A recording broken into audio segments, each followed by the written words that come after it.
नमस्कार प्रिय विद्यार्थियों, हिंदी साहित्य की इस क्लास में आपका स्वागत है। और क्लास शुरू करने से पहले आप सभी को नववर्ष की ढेरों शुभकामनाएं। आप स्वस्थ रहिए, प्रसन्न रहिए और हंसते मुस्कुराते रहिए।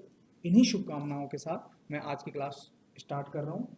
प्रिय विद्यार्थियों, हमने इस क्लास में हिंदी साहित्य की जो उत्पत्ति हुई है और उससे संबंधित साहित्य को बटोरते हुए, समेटते हुए जो अब तक इतिहास ग्रंथ लिखे गए हैं उनका हमने अध्ययन कर लिया था। हमने ये जान लिया था कि इतिहास लेखन क्यों जरूरी है, किन किन लोगों ने हिंदी साहित्य के लगभग 1000 वर्षों के जो साहित्य सृजन हुआ है उसको एक जगह पर व्यवस्थित रूप से बांधने की कोशिश की। ये हमने पढ़ लिया था। आज हम उसी श्रृंखला को आगे बढ़ाते हुए बात करते हैं कि हिंदी साहित्य में काल विभाजन बहुत महत्वपूर्ण है और काल विभाजन के साथ साथ नामकरण, किसी एक खंड का कितनी तो अवधि मानी गई है और उस अवधि का एक एक नाम दिया गया है, एक कंसेप्ट दिया गया है। वह नाम क्या दिया गया है, उससे संबंधित कंट्रोवर्सीज क्या थी, नाम लेखन के आधार क्या थे, इन सब के बारे में आज हम इस क्लास में चर्चा करेंगे। प्रिय विद्यार्थियों, यह हमें स्पष्ट होना चाहिए कि हिंदी साहित्य का जो अब तक का जो इतिहास है वह विभिन्न कालखंडों में वर्गीकृत किया गया है, उसे काल की अवधि में बांधा गया है और हर अवधि का एक समुन्नत नाम दिया गया है ताकि उस नाम के आधार पर हम उस साहित्य की पहचान कर सकें। तो सबसे पहले प्रश्न यह उठता है कि नामकरण और काल विभाजन हुआ है।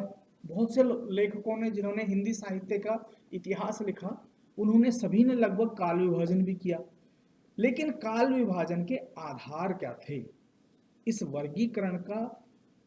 वर्गीकरण की जरूरत भी क्यों पड़ी, ये सबसे पहला प्रश्न उठता है। तो प्रिय विद्यार्थियों, अगर हम बात करें कि किसी भी साहित्य का यदि वर्गीकरण क्यों किया जाए तो सबसे पहला हमारा जवाब ये होगा कि हमें इतिहास के जो तथ्य हमने संकलित किए हैं वह इतिहास तभी कहलाएगा जब हम उसे वर्गीकृत करें, सुव्यवस्थित करें।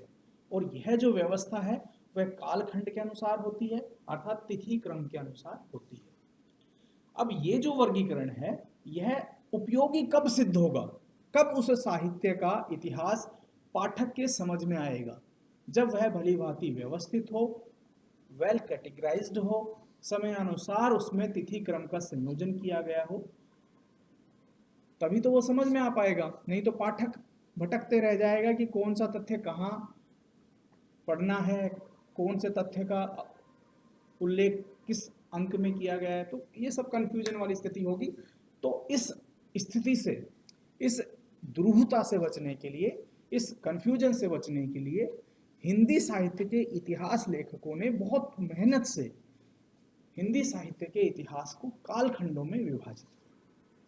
अब ये कालखंडों का विभाजन जो होता है वो प्रारंभिक रूप से नहीं मिलता। हालांकि प्रारंभिक जो हमारे हिंदी साहित्य के इतिहास लेखक थे या फिर इतिहास के जो छुटपुट अंश जिन रचनाओं में मिलते हैं, जैसे नाभा दास की भक्तमाल, गोकुल दास की 252 वैष्णव की वार्ता, 84 वैष्णवन की वार्ता, इन ग्रंथों में छिटपुट अंश मिलते हैं क्योंकि उन लेखकों ने आध्यात्मिक दृष्टिकोण से कुछ कवियों का वर्गीकरण करने की चेष्टा की। बाद में गारसे द तासी ने फ्रेंच जो साहित्य लिखा उसमें भी थोड़ा बहुत प्रयास हुआ, लेकिन इस नामकरण में और काल विभाजन में थोड़ी बहुत गंभीरता आने की कोशिश हुई ठाकुर शिव सिंह सेंगर से। हालांकि उन्होंने न तो वर्गीकरण किया और न ही काल विभाजन किया, बल्कि उन्होंने 100 वर्ष के अंतराल के कवियों को, यानी एक शताब्दी को आधार बनाकर, उस शताब्दी को आधार बनाकर उसमें पढ़ने वाले सभी कवियों का संयोजन एक जगह करना स्टार्ट कर दिया था। तो हम ये मान सकते हैं कि काल विभाजन के जो प्रयास थे वो कुछ हद तक गंभीर प्रयास शुरू किए गए शिव सिंह सेंगर से, लेकिन बाद में शिव सिंह सेंगर का जो इतिहास है उसको भी एक कोश मानकर इतिहास की कैटेगरी से हटा दिया गया। फिर हम आगे बढ़ते हैं और पहली बार जो ऑथेंटिकेट या जिसे कहते हैं थोड़ा बहुत मानकीकरण युक्त जो काल विभाजन किया गया था वो डॉक्टर जॉर्ज ग्रियर्सन के द्वारा। जॉर्ज ग्रियर्सन ने जो इतिहास ग्रंथ लिखा था वर्नाकुलर भाषा में, उसमें हिंदी साहित्य के इतिहास का उन्होंने काल विभाजन करने की कोशिश की और नामकरण का प्रयास भी किया साथ ही साथ। तो डॉक्टर जॉर्ज ग्रियर्सन का जो नामकरण था वो इन कालखंडों में किया गया है। पहला उन्होंने दिया चारण काल, पहला जो काल था वह डॉक्टर जॉर्ज ग्रियर्सन ने उसका नाम दिया चारण काल। उसके बाद उन्होंने 15वीं सदी का धार्मिक पुनर्जागरण, जिसे भक्ति काल का नाम रामचंद्र शुक्ल देते हैं, उसे ये कहते हैं 15वीं सदी का धार्मिक पुनर्जागरण। इसके बाद जायसी की प्रेम कविता, चौथा खंड ब्रिज का कृष्ण संप्रदाय, पांचवा मुगल दरबार, छठवां तुलसीदास, सातवां रीतिकाल, आठवां 18वीं शताब्दी का साहित्य, नौवां तुलसीदास के अन्य प्रवर्तक, 10वां कंपनी के शासन में हिंदुस्तान और 11 महारानी विक्टोरिया के शासन में जो हिंदी साहित्य रचा गया, हिंदुस्तानी साहित्य रचा गया, उसका उल्लेख उन्होंने किया। तो पहली बार हमें यह लगता है कि जो हिंदी साहित्य के काल विभाजन का जो गंभीर किस्म का प्रयास किया गया वो डॉक्टर जॉर्ज ग्रियर्सन के द्वारा किया गया और ये परंपरा चल पड़ी। उसके बाद जितने भी इतिहास लेखक आए उन्होंने किसी न किसी तथ्य को आधार बनाकर काल विभाजन का प्रयास किया। अब प्रश्न ये आता है कि काल विभाजन की जरूरत क्यों है? क्यों कोई भी साहित्यकार, इतिहास लेखक हिंदी साहित्य का जो इतिहास लिखने जा रहा है वो काल विभाजन या नामकरण करने की कोशिश क्यों करता है? तो उसका एक मुकम्मल जवाब ये हो सकता है कि साहित्य जो है उसमें तत्व निर्धारण करना बहुत आवश्यक है। यदि किसी इतिहास ग्रंथ में तात्विक रूप से तत्वों का उल्लेख नहीं किया जाए तो मुकम्मल इतिहास ग्रंथ नहीं रह जाता है, उसमें कहीं ना कहीं विसंगतियां, भ्रांतियां हमेशा बनी रहती हैं। तो उस भ्रांति या विसंगतियों से बचने के लिए काल विभाजन और उसी के सुसंगत नामकरण की आवश्यकता पड़ती है।